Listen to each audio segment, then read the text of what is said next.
This may surprise you, but Clair Obscur's thank you DLC that they shadow dropped isn't just a celebration, it actually tells us new things about the story.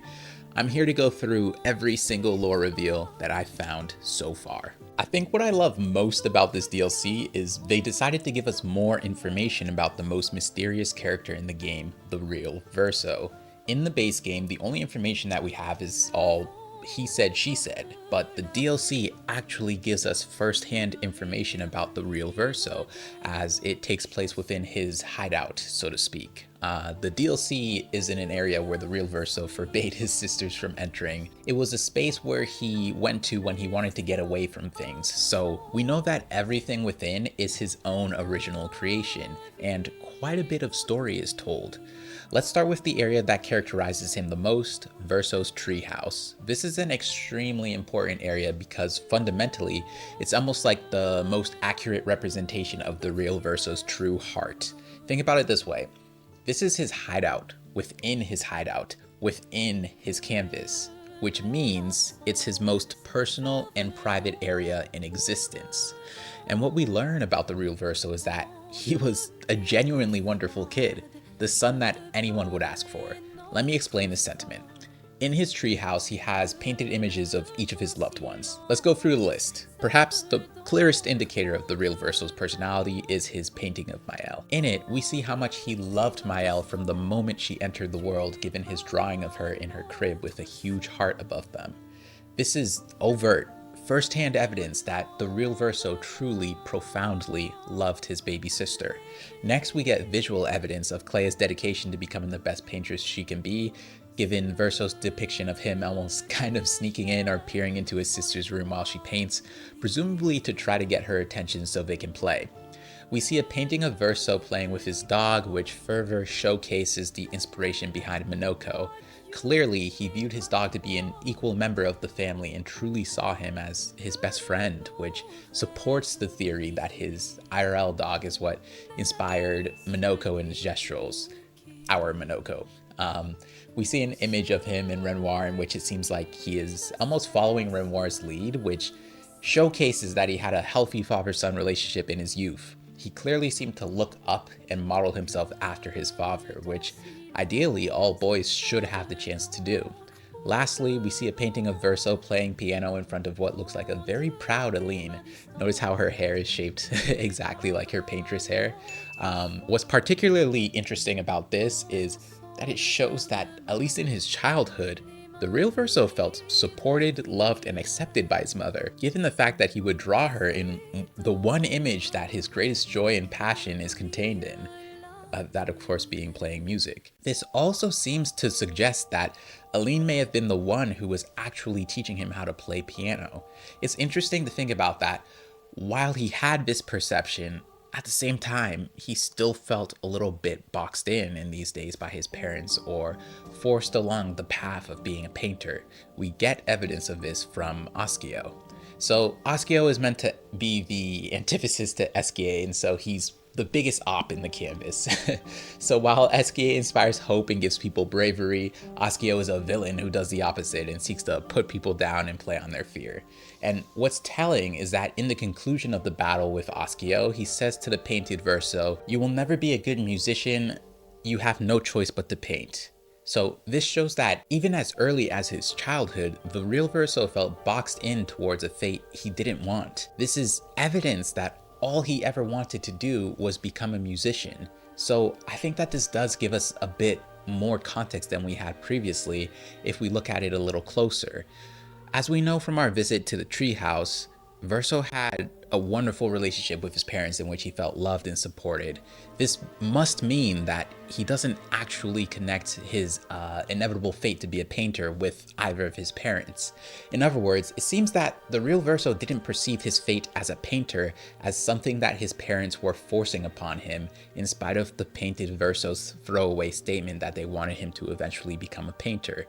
It seems that becoming a painter may have been something that was just ordained by his birth, or that there is some higher calling or responsibility to painting, and that possessing the power seems to dictate that you don't have a choice in doing it or not. Verso didn't blame his parents themselves for expecting him to become a painter. Now, I would love to hear everyone's thoughts on this specific nuance. My theory off the top of my head is it's possible that the Desandra family themselves are aware that they're actually inside of a canvas. Yes, I think this detail actually is the biggest support I've seen so far of the canvas inception theory that has been going around since the game's release. If the family was aware that they themselves lived in a canvas, then that would probably give them a feeling of a higher calling with their painting gifts. If they knew that their world itself was owed to the power of painting, then maybe they would take it upon themselves to paint life into canvases and perpetuate the circle of life. Painting would also give them back their feeling of importance and agency and help to assuage a potential inferiority complex that could result from knowing that you exist only due to the whim of someone external to your canvas. I think the scene that sticks out to me in support of this theory outside of the real Verso's nuanced feelings towards painting and his family would be the scene between Mael and Lune after she got her memories and paintress powers back. So in this scene, Sandfall goes out of their way to say to us, the player, oh yeah, you should think about the fact that technically it might be possible to paint a canvas within Verso's canvas. And they say this to us through Mael promising Lune that she was going to paint a canvas of the world that Mael originally came from outside of the canvas so that Lune can experience what it's like. So in this scenario, while the real Verso would feel displeasure and discontentment towards having to paint, he wouldn't attach those negative feelings towards his parents. He would instead feel boxed in by the world itself. So for me, the juxtaposition of Verso's positive feelings for his family and music versus his negative feelings towards painting, for me it serves as the biggest evidence so far towards the canvas inception theory. The canvas being inside of the canvas could be the spark and driving force on the Desandra's feeling an existential pressure or requirement to be painters. Continuing along though, we should talk about the presence of the Grandes in this zone. So this is clear evidence that they were in fact painted by the real Verso. I've seen some people claim that Clair or somebody else painted them, but it's clear here that they are the real Verso's creations. I think them existing in this zone does lend credence to the idea that the inspiration for the Grandes was something near and dear to the real Verso's heart, in the same way Gestrals were inspired by his love for his dog Minoko. I have a whole video where I go into what that inspiration may have been, so definitely check that out if you haven't yet. Now, there are more miscellaneous details lying around too. Throughout Verso's drafts, you can find books of various sizes strewn about. There's a book with a boy and a dog on the cover called Partitions. On the cover, the boy's playing a musical instrument. You can find an open music book with a song that's called Tiens mon esquier, which in my understanding just means here, my friend esquier. French people, please help me out on this one and just double check me on that. There is also another book you can find that has a boy drawing on the front that says drawings. I guess this could be interpreted, as a resource that Verso has been using to grow his skills as an artist. I do want to end the video on the Faceless Boy. So if you didn't know, I did an hour-long video on him in which I went over every single one of his voice lines across the entire game. If you're interested, definitely take a look. What this DLC gives us is only the second time ever that the Faceless Boy and Painted Verso interact. It's brief, but he pops up after you defeat Oskio. Painted Verso takes a moment to thank him directly, which I interpret as one of the only times Painted Verso genuinely shows gratitude towards being alive and shows a positive sentiment towards the mantle he was forced to inherit. I honestly feel like this DLC gave us more positive impressions not only of the real Verso, but also of the Painted Verso. If we slot this right into canon and before the final confrontation, Verso is painted more as genuinely caring about the Faceless Boy's well-being. While I don't think he's fully exonerated, and I do disagree on his final assessment of what's best for the Faceless Boy in the canvas, I appreciate getting a clear confirmation that at least some small part of him was genuinely coming from a good place. But that's actually all I have for you today. While I'm sure it's possible I missed something, ultimately I think this mostly sums up what we got.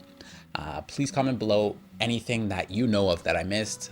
Before we close, I want to give a special shout out to two members of my Discord, Basti and Malice Navis, or Malice Navis, however you say it, bro, who helped me research and comb over Verso's drafts for lore. Y'all are appreciated for sure. On that note, I want to quickly thank each one of you for being here. I appreciate and value your time and will always cherish each and every single one of you, no matter how many people join the community and subscribe.